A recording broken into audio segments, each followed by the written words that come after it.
വശമായോ. നമസ്കാരം.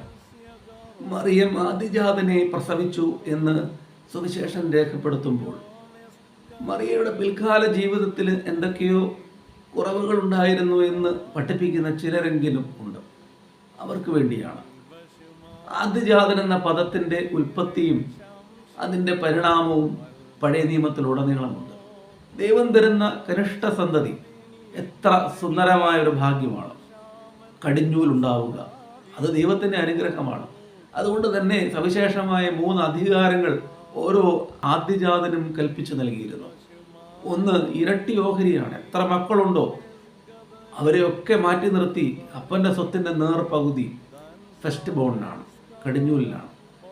ആ കുടുംബത്തിൻ്റെ പിന്നീടുള്ള നേതൃത്വം, നിയന്ത്രണാവകാശം, തലവൻ എന്ന ആ ഒരു സ്ഥാനം കടിഞ്ഞൂലിനാണ്. അപ്പൻ്റെ പ്രത്യേകമായ അനുഗ്രഹം കടിഞ്ഞൂലിനാണ്. യേശാവ് ചോദിക്കുന്നു, അപ്പാ നിനക്ക് മറ്റനുഗ്രഹങ്ങളൊന്നും തന്നെ ഇല്ലേ?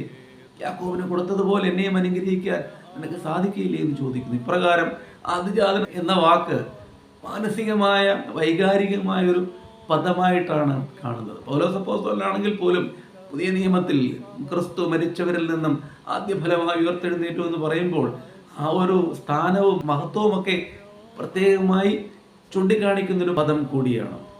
മറിയവിനെ സംബന്ധിച്ചിടത്തോളം പരിവർജനവ്രതം അനുഷ്ഠിച്ചൊരു ബാലികയായിരുന്നു. സംഖ്യാപുസ്തകം 30-ാം അധ്യായത്തിൽ അതെന്താണെന്ന് കൂടുതൽ വായിച്ച് മനസ്സിലാക്കാൻ സാധിക്കും. മറിയമ്മൻ്റെ ചരിത്രം പിതാക്കന്മാരിലൂടെ നാം തിരിച്ചറിയുന്നത് ദേവാലയത്തിൻ്റെ പ്രാകാരത്തിൻ്റെ 4 ചുവരുകൾക്ക് ഉള്ളിൽ നിന്നുകൊണ്ട് ഏറ്റവും മഹത്തരമായ ശുശ്രൂഷ നിർവഹിക്കാൻ സ്വയം സമർപ്പിച്ച ഒരു ബാലികയാണ്. അവളുടെ ജീവിതത്തിൽ അവൾ അങ്ങനെയൊരു ഭാവി ജീവിതമായിരുന്നു, വിശുദ്ധമായൊരു കാഴ്ചപ്പാടായിരുന്നു ഉണ്ടായിരുന്നത്. അങ്ങനെ ഒരാളിനെ സർവശക്തനായ ദൈവം തെരഞ്ഞെടുക്കുമ്പോൾ അവളുടെ ജീവിതത്തിൽ മാലാഖമാരുമായുള്ള സംഭാഷണം, ദിവ്യമായ സമ്പർക്കം, ഉള്ളിൽ ഉരുവാകുന്ന സർവപ്രപഞ്ചത്തെയും ഉദ്ഭൂതമാക്കുന്ന സർട്ടാവ് ഒരു തുടിപ്പായ അവളുടെ ഉദരത്തിൽ ഇങ്ങനെ നിറഞ്ഞു വരുമ്പോൾ അത്രയൊക്കെ അനുഭവങ്ങൾ മറ്റേത് സ്ത്രീക്കാണ് ഉണ്ടായിട്ടുള്ളത്? അതിനു മുമ്പോ അതിനുശേഷമോ ചരിത്രത്തിൽ ഒരു സ്ത്രീക്കും അങ്ങനെ ഒരു അനുഭവമോ ഒരു ഭാഗ്യമോ ഒരു തെരഞ്ഞെടുപ്പോ ഉണ്ടായിട്ടില്ല. ഡോക്ടർ ഡി ബാബു പോളിന്റെ പിതാവ് യശശരീരനായ ചിരാത്തോട്ടത്തിൽ പൗലോസ് കോറപ്പിസ്കോപ്പ പറയുന്നു, ഇപ്രകാരം ദൈവിക അനുഭവങ്ങളൊക്കെ ഉള്ള ഒരു സ്ത്രീ പിന്നീട് തിരിഞ്ഞ് സമൂഹത്തിലേക്ക് ഇറങ്ങിപ്പോയി എന്നും സാമാന്യമായ ജീവിതം ആസ്വദിച്ചു എന്നൊക്കെ ചിന്തിക്കുന്നത് തന്നെ മൗഢ്യമാണ്.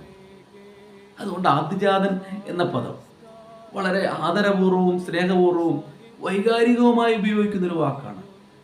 ഇസ്രായേലിനെ അടിമത്തത്തിൽ നിന്ന് വിമോചിപ്പിക്കുവാൻ വേണ്ടി രാജസദസ്സിൽ പോകുവാൻ നിയോഗിതരായവരോട് പറയുന്നൊരു വാചകമുണ്ട്. നിങ്ങൾ ചെന്ന് പറയുക, ഇസ്രായേലിൻ്റെ പുത്രൻ, ഇസ്രായേലിൻ്റെ എൻ്റെ ആദ്യജാതൻ, അവനെ വിട്ടയക്കുക. ആ ഒരു സ്നേഹബന്ധത്തിൻ്റെയും അതിവൈകാരികതയുടെയും പദമാണ് ആദ്യജാതൻ. അതല്ലാതെ അനന്തര ജീവിതം അന്വേഷിക്കുവാനുള്ള ഒരു മാർഗമല്ല. വേദപുസ്തകം പഠിക്കുമ്പോൾ വിശുദ്ധരുടെ ജീവിതങ്ങളെ നാം തിരിച്ചറിയുക, മനസ്സിലാക്കുക, പിതാക്കന്മാരുടെ പാഠങ്ങൾ ഒരല്പം കൂടി ആഴത്തിൽ ധ്യാനിക്കുക. നമ്മെ വിശുദ്ധരാക്കുവാൻ വേണ്ടിയുള്ള വിചാരങ്ങളാണ് ഉണ്ടാകേണ്ടത്. നാം ഇച്ഛിക്കാത്ത അല്ലെങ്കിൽ നമ്മെ വഴിതെറ്റിക്കുന്ന അനന്തര ചരിത്രങ്ങളോ കിഴവിക്കഥകളോ അമ്മമ്മ കഥകളോ ഒക്കെ ചികഞ്ഞു ചെന്ന് നമ്മുടെ വേദപാരായണവും വേദമനനവും ദൈവികമായ ധ്യാനചിന്തകളുമൊക്കെ നഷ്ടപ്പെടുത്താതെ വിശുദ്ധ മറിയമ്മനെ ദൈവം തിരഞ്ഞെടുത്ത അതിവൈകാരികമായൊരു പദമായി അതിനെ മനസ്സിലാക്കി അമ്മയുടെ പാദപീഠങ്ങളിൽ നമുക്ക് വളരെ ആദരവോടുകൂടി പറയാം, മാതൃദേവോ वहानो नव कुलाए दो